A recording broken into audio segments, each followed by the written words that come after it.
आज हम फिर से हाजिर हैं एक नए क्वेश्चन के साथ। क्वेश्चन है a proton and an electron, एक प्रोटॉन और एक इलेक्ट्रॉन आर सेपरेटेड 4.0 into 10 की power minus 15 metre apart. Means एक प्रोटॉन और एक इलेक्ट्रॉन को 4.0 into 10 की पावर माइनस 15 मीटर दूरी पर रखा गया है। Calculate magnitude and nature of electric force acting between them. हमें F कैलकुलेट करना है कि उनके बीच में फोर्स कितना लग रहा है और acting force between them nature, हमें नेचर भी बताना है। अगर हम नेचर की बात करें तो हम जानते हैं कि जो प्रोटॉन है वो पॉजिटिव होता है और जो इलेक्ट्रॉन है वो निगेटिव होता है। प्लस माइनस को क्या करता है, अट्रैक्ट करता है।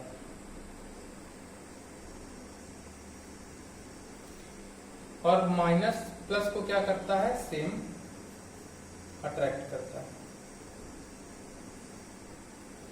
अब इसमें एक बात तो क्लियर है कि जो आपके पास फोर्स है वो कैसा फोर्स होगा, अट्रैक्टिव फोर्स होगा।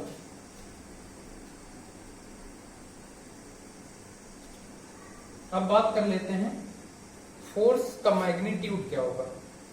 तो गिवन हमें है, क्या गिवन है, गिवन है distance. A proton and electron are separated 4.0 into 10 की पावर माइनस 15। तो हमें डिस्टेंस गिवन है, distance between electron and proton, और इसको हम R कह सकते हैं। ये कितना है, 4.0 into 10 की power minus 15 metre. Now we know that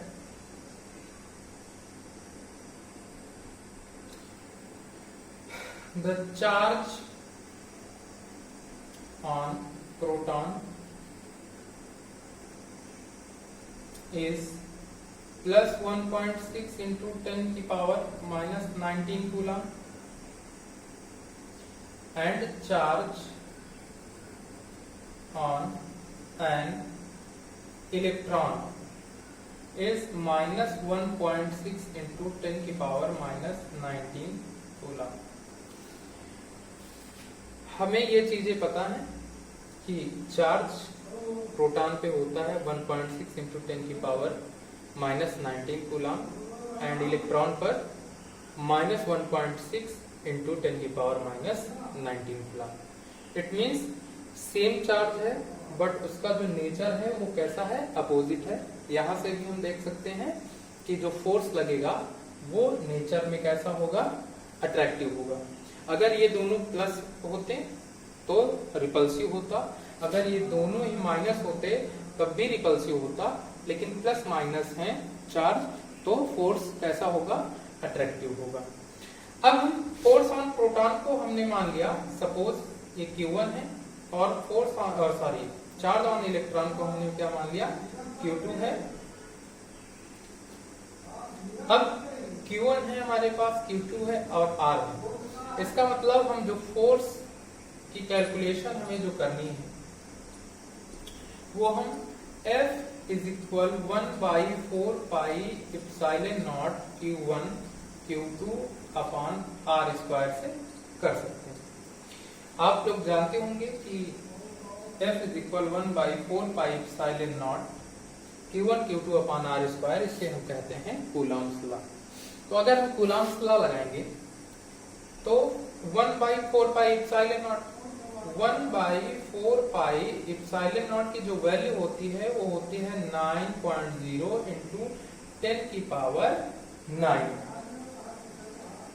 और अगर हम आगे देखते हैं इसकी वैल्यू यहाँ पे पुट करते हैं 9.0 इंटू 10 की पावर 9 इंटू Q1 की वैल्यू रखते हैं 1.6 इंटू 10 की पावर माइनस 19 इंटू Q2 की वैल्यू रखते हैं 1.6 इंटू 10 की पावर माइनस 19 अपॉन R की पावर, क्योंकि R का स्क्वायर होना है तो R की वैल्यू है 4.0 इंटू 10 की पावर माइनस 15 का होल स्क्वायर।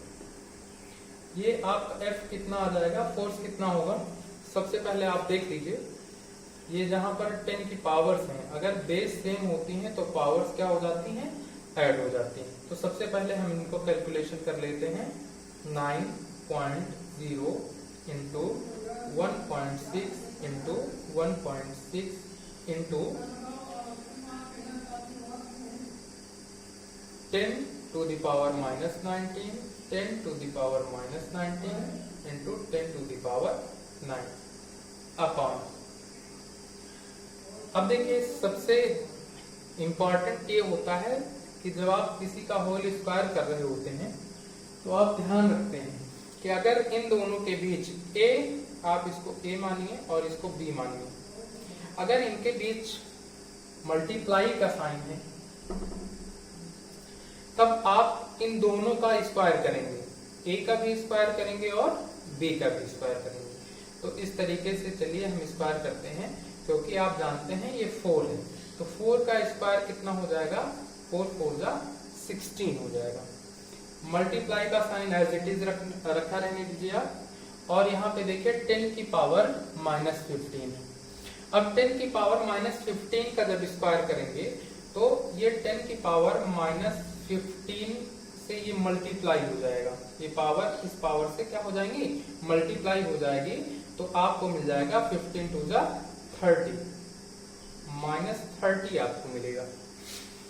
अब अगर आप चाहें तो 1.6 1 जा 1.6 1.6 इन जा 16 आप करके भी देख सकते हैं। और जब आप इसको और सॉल्व करेंगे तो ये 9.0 इंटू 1.6, इसके बाद आपको क्या बच रहा है, इसके बाद बच रहा है 10 की पावर 19 माइनस 19, 10 की पावर माइनस 19, 10 की पावर 9। अगर आप इसमें ऐड करेंगे तो ये 10 की पावर माइनस 10 हो जाएगा, तो इस हिसाब से 10 की पावर माइनस 29 ही बचेगा। अब आप जानते हैं डिनोमिनेटर से अगर ये माइनस को उठा के आप ऊपर ले जाते हैं तब भी आपको कुछ ना कुछ करना पड़ेगा, मतलब कि 10 की पावर अगर माइनस में है आप न्यूमरेटर में ले जाएंगे तो प्लस में हो जाएगी, प्लस में होती तो ये माइनस में हो जाती। लेकिन आप देखिए यहाँ पर 10 भी है और 10 की पावर हम 1 एज्यूम कर लेते हैं। किसी की पावर 1 एज्यूम करने पर वो वैसा का वैसा ही बना रहता है। तो 10 की पावर 1 है, 10 की पावर माइनस 30 है, आप इसको ऐड करेंगे तो 10 की पावर माइनस 29 हो जाएगा। और जब ये ऊपर जाएगा तो ये कितना हो जाएगा, 10 की पावर, या फिर आप ऊपर मत ले जाइए इसको, यहीं पर रखिए, तो ये हो जाएगा 10 की पावर माइनस 29। क्योंकि सभी में मल्टीप्लाई है तो ये 10 की पावर माइनस 29 से ये 10 की पावर माइनस 29 कैंसिल आउट हो जाएगा। और आप जब f कैलकुलेट करेंगे तो इन दोनों का मल्टीप्लाई कर लीजिए। 16 9 का आप जानते हैं 144 होता है, और पॉइंट कितने डिजिट्स के बाद है, 1 डिजिट्स के बाद है, तो आप यहाँ पर पॉइंट रखते हैं। और आप जानते हैं जो फोर्स होता है उसकी जो यूनिट होती है वो न्यूटन होती है। तो जो मैग्नीट्यूड की बात कही गई थी हमारे इस क्वेश्चन में, कैलकुलेट मैग्नीट्यूड, तो हमारा मैग्नीट्यूड क्या आ गया है, F is equal 14.4 Newton. And और क्या कहा गया था, एंड नेचर, और नेचर आप जानते हैं हमने पहले भी आपसे डिस्कस कर लिया है, प्लस है माइनस है, तो इसका नेचर कैसा होगा, अट्रैक्टिव नेचर होगा। नेचर कैसा होगा, अट्रैक्टिव फोर्स लगेगा इस पे।